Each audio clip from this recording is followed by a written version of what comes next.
Ahorita quiero mostrarles esta gráfica, ¿ya? Miren, esta es la correlación en general de más o menos el valor de la creatinina con el filtrado glomerular. Cuando ustedes encuentren una creatinina en 2, probablemente ya sea un filtrado glomerular de 50. Y cuando se duplica, miren cómo va bajando la función glomerular.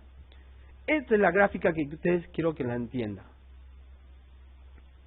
Esta es la tasa de filtración glomerular, esta es la función renal y esta es la concentración de creatinina en sangre. Miren, más o menos empieza a disminuir cuando es un valor de 50. Ustedes pueden tener un paciente con creatininas en 0,8, 0,8, 0,8, 0,8, 0,8, 0,9 y todavía tener una disminución de la filtración glomerular. O sea, puede estar con una tasa de filtración de 60 y con una creatinina 0,8, 0,8. Es decir, estadio 3. ¿No es cierto? Y cuando más abajo está, más rápido se eleva la creatinina. O sea, si yo tengo un paciente, por ejemplo, acá, con una creatinina en 1, con una tasa de filtración glomerular de 30, estadio 4, o perdón, 3, casi al 4. Acá le produce una injuria. Su creatinina, ¿cómo va a pasar? Al toque se va a elevar. Y dependiendo del grado de la injuria, este paciente se puede quedar en una enfermedad renal crónica terminal, estadio 5.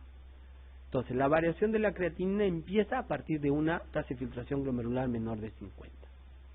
¿Ya? Entonces, la creatinina en sí, que me expresa el valor de la tasa de filtración glomerular, no. Es por eso que yo veo adultos mayores que tienen 0,8, 0,9, 1, sin masa muscular, y todavía los consideran normales. No, ese paciente ya tiene enfermedad renal crónica. Ese paciente viene deshidratado y su creatinina sube hasta 3. Es decir, este paciente ya estaba acá. Y rápidamente, por cualquier injuria, se eleva su creatinina. Entonces, la creatinina sola, cuando ustedes vean un paciente, la creatinina sola no sirve sola, sino vean el contexto del paciente. ¿Y cuándo empieza a elevarse? Cuando tiene una función renal disminuida por debajo de 50. La repercusión esquelética de la insuficiencia renal crónica avanzada con osteodistrofia renal implica todos los hallazgos siguientes excepto uno. A ver. ¿Cuál de todos excepto? Hipofosforemia, porque debe de ser hiperfosforemia, ¿no es cierto? Porque tiene hiperparatiroidismo, acidosis metabólica. Generalmente la acidosis metabólica se relaciona con desnutrición también. A un paciente con insuficiencia renal crónica avanzada, usted le aconsejaría las medidas terapéuticas siguientes. Restricción de sodio, ¿sí? Restricción de fósforo y potasio, ¿sí? Control de la hipertensión arterial, también. Restricción proteica, si es que no está en diálisis, sí. Porque si consume mayor cantidad de proteínas va a producir mayor urea. Y si produce mayor urea, el estado de retención de esa urea va a ser mayor, ¿no es cierto? ¿Tratamiento de la hiperuricemia asintomática? No. Pueden tener ácidos úricos elevados y eso no explicaría que tiene una enfermedad de gota. Sino, tiene ese ácido úrico elevado porque filtra menos ácido úrico. Así como se eleva la urea y la creatinina, se puede elevar el ácido úrico. Entonces no hay que dar tratamiento, y peor si es que es asintomática. Como nosotros tuvimos una vez un paciente, lo vimos después de 3 años, ya con enfermedad renal crónica terminal. Pero al inicio lo consideraron como gota. ¿Por qué? Porque tenía su ácido úrico elevado. Pero en el transcurso de 2 meses, su urea también empezó a elevarse y su creatinina a elevarse. O sea, y lo siguieron considerando como gota. Entonces, probablemente esta creatinina de este paciente estaba casi terminal y con el paso de los años empezó a elevarse. Entonces, pueden tener ácido úrico elevado, pero si es asintomático no hay que darle ningún tratamiento. ¿Qué afirmación es correcta respecto a la poliuria y la nicturia en insuficiencia renal crónica avanzada?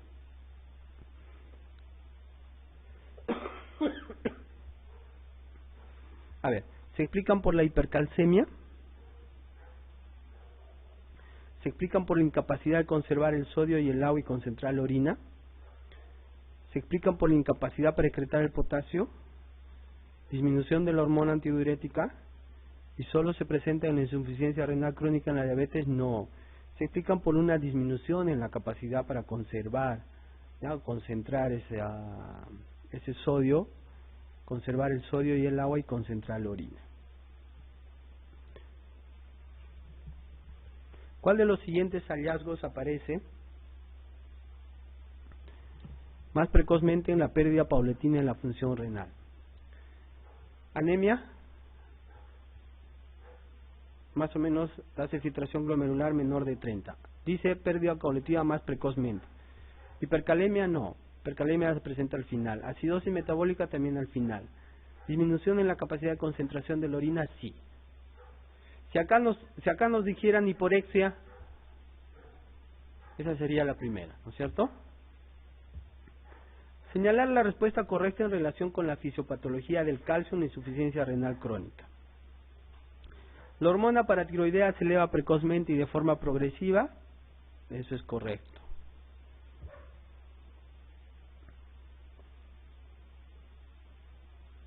Disminuye la síntesis de 25-hidroxivitamina D. ¿Cuál de los dos? A ver. ¿Disminuye la síntesis o aumenta la síntesis de 1,25? No. Acá es disminuye la síntesis de 1,25 y acá es donde aumenta. O sea, la transformación no se da, ¿ya? A vitamina D activa. El 25-hidroxivitamina D no es activa. La activa es 1,25 hidroxivitamina D. Esa transformación es la que no se da. Bueno, como parte del tratamiento en los pacientes con enfermedad renal crónica, es la diálisis y es el trasplante renal. Un poco para algunas de las personas no les gusta mucho esto de trasplante renal o de diálisis, así que vamos a terminar un poco con la idea de poder aprender eso, porque todo especialista necesita saber de algunas cosas. ¿No? O sea, yo creo que los médicos, que cuanto más sabemos cosas diferentes de medicina, creo que podemos ser mejores médicos. Entonces, como les decía, la enfermedad renal crónica es un fracaso global de la función depuradora y reguladora y también de las funciones endocrinas y metabólicas. Pero miren, lo único que corregimos con la diálisis son estas: alteración de volumen, de la concentración de solutos, equilibrio ácido básico y los metales tóxicos. No corregimos esto. Con la diálisis no corregimos esto, ¿no? Entonces, la diálisis todavía estamos, a pesar de que ya son varios años, que se ha descubierto en el año 50, se hizo la primera diálisis, ¿ya? En el año 1850 se hizo la primera diálisis. Hasta ahora todavía estamos, como diríamos, estamos iniciando lo que es una diálisis. Y más o menos se piensa que dentro de 10 o 15 años ya no hagamos más diálisis, veamos otra forma de terapia. Hay un trabajo del año 2012 que habla de riñones artificiales con células madre en las membranas de diálisis. Entonces, yo creo que en 10 o 15 años ya no vamos a hablar de estas cosas. Entonces, la diálisis está basada en procesos físicos de difusión y de convección, ¿ya? Esos procesos físicos me van a aprovechar la capacidad que yo pueda transferir unos solutos. Por ejemplo, acá tengo mucha urea y le voy a dar agua con poca urea. Entonces, por procesos de difusión va a cambiar la urea de un lado a otro. Ese es uno de los mecanismos, eso se llama difusión. Y el otro de los mecanismos es convección. Entonces, acá tengo bastante urea con agua y acá le voy a dar le voy a dar un espacio con poca agua pero bastante presión. Entonces, ¿qué voy a hacer? Voy a jalar esa agua. Entonces, ese es un proceso físico que se llama convección. Y el tercer mecanismo físico se llama adsorción, es decir, que se pega una sustancia a otra. Por ejemplo, en la membrana de diálisis se pegan, sobre todo proteínas proinflamatorias, interleuquinas, beta-2 microglobulina o la vitamina B, sobre todo interleuquina 2, interleuquina 6. Ese es un proceso que se llama adsorción, o sea, que se pega una sustancia a otra. Por ejemplo, ese mecanismo se utiliza para las diálisis hepáticas, ¿no? Que estoy esperando que se una la albúmina con la bilirrubina. Entonces la bilirrubina se une con la albúmina y eso es lo que me ayuda a eliminar el exceso de bilirrubina. Bueno, como les decía, existen los transportes difusivo y convectivo, y mediante este proceso difusivo voy a eliminar los solutos, y mediante la ultrafiltración, los procesos convectivos, voy a eliminar el exceso de líquidos. Y como les decía, es solo una aproximación de la función natural del riñón. Esto es para que ustedes, para que ustedes sepan un poco de cultura general. La diálisis no se creó para curar a pacientes con enfermedad renal crónica. La diálisis se creó para curar intoxicación con salicilatos. ¿Ya? El año 1850 es donde se vio la celulosa, o sea, la capacidad que tenía una membrana de poder jalar solutos. Y recién en el año casi después de la Segunda Guerra Mundial, es que se empieza a trabajar con lo que es diálisis. Y en esa época se trabajaba mucho con el descubrimiento de la aspirina. Entonces había gente que se intoxicaba con salicilatos, y esa fue la idea del descubrimiento de la diálisis. Para eso se utilizó la diálisis inicialmente. Ya después nos damos cuenta de que se utiliza para la enfermedad renal crónica. Y esta es la imagen de una primera diálisis. Este es más o menos del año 1960, 58. Ven cómo están los tubos grandes y los tubos donde se le sacaba la sangre. Mira, tubos grandes y que tenían que ser largos, y se tenía que colocarle agua. ¿Cómo hemos mejorado hasta la fecha? Estos eran los primeros filtros, así de grandes, que pasaban que tenían que pasar, la sangre tenía que pasar por estos filtros así largos, ¿no? Acá eran los filtros largos y acá se dejaba agua. Esta es otra diálisis. Esta paciente falleció después de la primera diálisis, falleció a las 8 horas después de su primera diálisis. Esta fue que se utilizó bastante en la guerra de Corea. Progresivamente, miren, de esos filtros grandes se empezaron a bajar estos filtros de diálisis, estos pequeños. Se llaman los filtros de Twilcom. Esos diálisis de filtros que se iban juntando como capas de papel, ¿no? Son filtros esos dializadores, ¿no? Del año 75. Esta se empezó a utilizar, esta se ha dejado de utilizar hasta hace poco, menos de 10 años. Esta máquina de diálisis, si ustedes van a Loaiza, hay esta máquina de diálisis todavía. La tienen guardada. En Cayetano, esta dejamos de utilizar hace 10 años, más o menos. O sea, no es tan antigua. Eso se llenaba. Nosotros mismos preparábamos el líquido para eso, ¿no? Y esta es la forma como evolucionaron los primeros dializadores, que eran dializadores en placa, y después posteriormente a los dializadores que tenemos, a los filtros, que son en el año 60, ¿no? Los dializadores de fibra hueca. Y este es el mecanismo de la diálisis. Se le saca la diálisis por una fístula, se pasa por un sistema de bomba, pasa al sistema del filtro, pero el filtro, si ustedes se dan cuenta, son líneas donde no están en contacto con el agua, y después pasa a un sistema donde regresa con un sistema de bomba también que regresa a la sangre.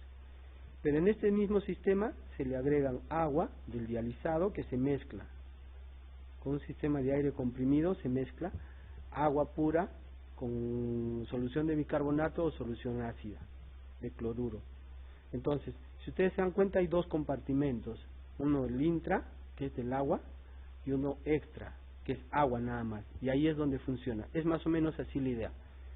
La sangre, esta es la membrana, y aquí está el extra, y aquí está el agua. Entonces, como este agua no tiene urea, pasa los solutos. Cuando quiero sacar más agua, le doy poquita agua, pero bastante presión. Entonces jalo todo el agua. Ese es más o menos el mecanismo de la diálisis. Bueno, quisiera explicarles más acerca de la historia de la diálisis, pero bueno, todavía no hay muchas preguntas acerca de diálisis, ¿no? A ver, de los siguientes síntomas clínicos de la insuficiencia renal crónica, todos mejoran con la diálisis excepto, ya habíamos visto, ¿no es cierto? La hipertrigliceridemia, sí podemos curar la acidosis metabólica, la anorexia, la insuficiencia cardíaca y la intolerancia a los carbohidratos, pero los triglicéridos no podemos mejorarlo.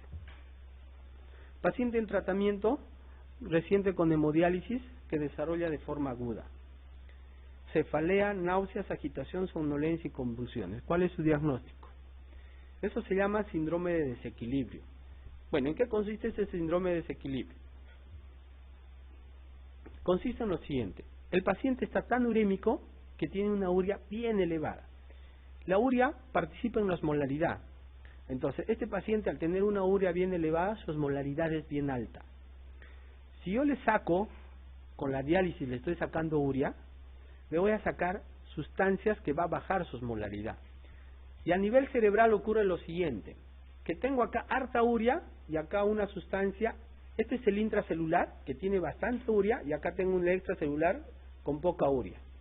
Esto está hiperosmolar y esto está hiposmolar. ¿El agua hacia dónde se va a ir?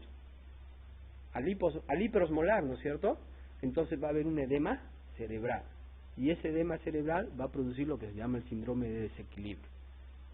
Entonces, un paciente que está bien urémico y que va a empezar la diálisis, entonces son pacientes que empiezan con diálisis bien cortas y con mucho cuidado, porque puede producir estos. La mielonitis central pontina no se da en diálisis, o se da en casos especiales cuando, por ejemplo, es un paciente que tiene una hipernatremia, y tú digamos tiene con 160 de sodio, tú lo dializas y no te das cuenta, lo dializas con 138 y baja rápidamente el sodio. Puede producir eso. Entonces hay que tener cuidado también con la dosis de sodio que nosotros damos en la diálisis. No es muy común. Todas las siguientes son ventajas de la diálisis peritoneal sobre la hemodiálisis, excepto una. ¿Tienen buena tolerancia hemodinámica? Sí. La diálisis peritoneal tolera mejor que la hemodiálisis. Mayor liberalización de la dieta, sí. Nosotros en los pacientes con hemodiálisis tenemos que decir que no coman sustancias o que no tomen bastante líquido, sobre todo los fines de semana, ni cítricos, ni sustancias que puedan aumentar el potasio. En cambio, los pacientes con diálisis peritoneal, como se dializan cada 4 horas y todos los días, pueden comer de todo. Menor pérdida de proteínas, realización domiciliaria, diálisis peritoneal se puede hacer domiciliaria, y menor costo también. Menor pérdida de proteínas, cuando hacemos diálisis peritoneal perdemos más proteínas que en hemodiálisis.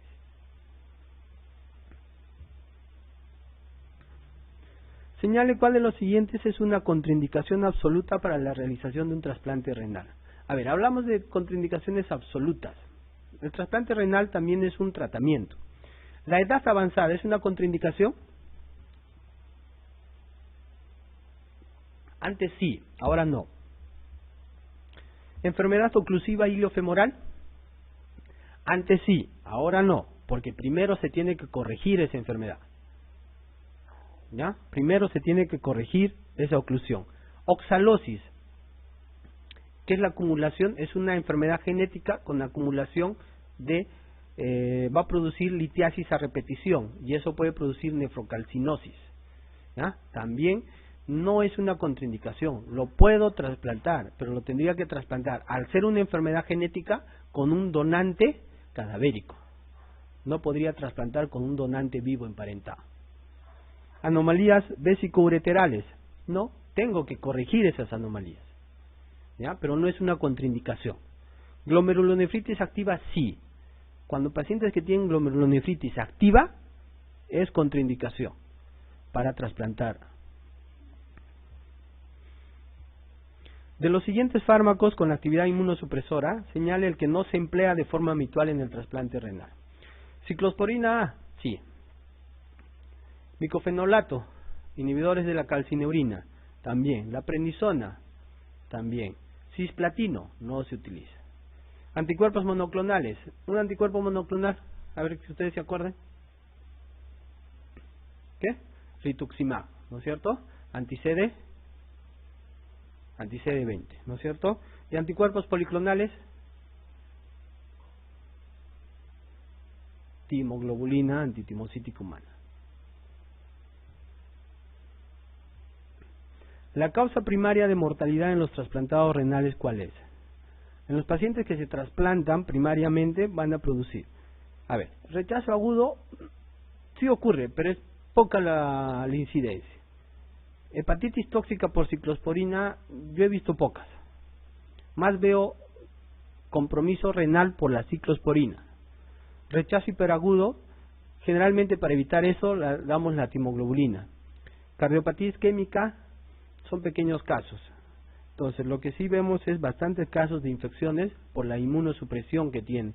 Son pacientes que tienen que tener 3 medicamentos inmunosupresores: corticoides, ciclosporina o tacrolimus y micofenolato. La complicación aguda más común de la hemodiálisis, ¿cuál es? Aguda. ¿Edema cerebral? No. Amiloidosis, no. La amiloidosis es una complicación crónica. Nosotros vemos pacientes con amiloidosis. ¿Ya? ¿Qué es la amiloidosis?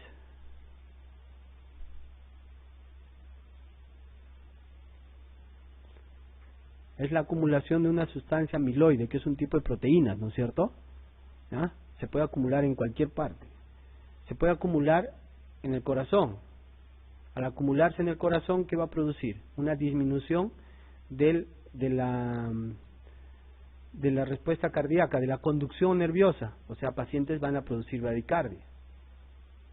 ¿Ya? ¿Qué más? Van a producir hipotensión arterial. Se puede acumular a nivel digestivo, gastrointestinal. Son pacientes que van a tener diarreas crónicas.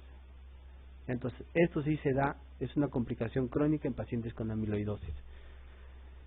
Infecciones, en pacientes con hemodiálisis. Infecciones, también se presentan infecciones en pacientes con hemodiálisis. Son pacientes inmunosuprimidos, con enfermedad renal crónica. Y la hemodiálisis le estoy dando un proceso inflamatorio también crónico. Fiebre, sí hay, pero no es aguda. Generalmente esta fiebre es como consecuencia de un proceso infeccioso a nivel de los catéteres. ¿Ya? Lo que sí es agudo es la hipotensión arterial. Bueno, hemos tratado de hacer un repaso de lo que es la anatomía. Hemos visto un poco de fisiología y las dos principales patologías, que es la injuria renal aguda y la enfermedad renal crónica. Lo que les pido es repasen un poco la fisiología y repasen un poco la anatomía, porque en base a todo eso es que nosotros vamos a poder entender, por ejemplo, síndrome nefrótico, síndrome nefrítico y finalmente las principales glomerulopatías, ¿no? Bueno, gracias.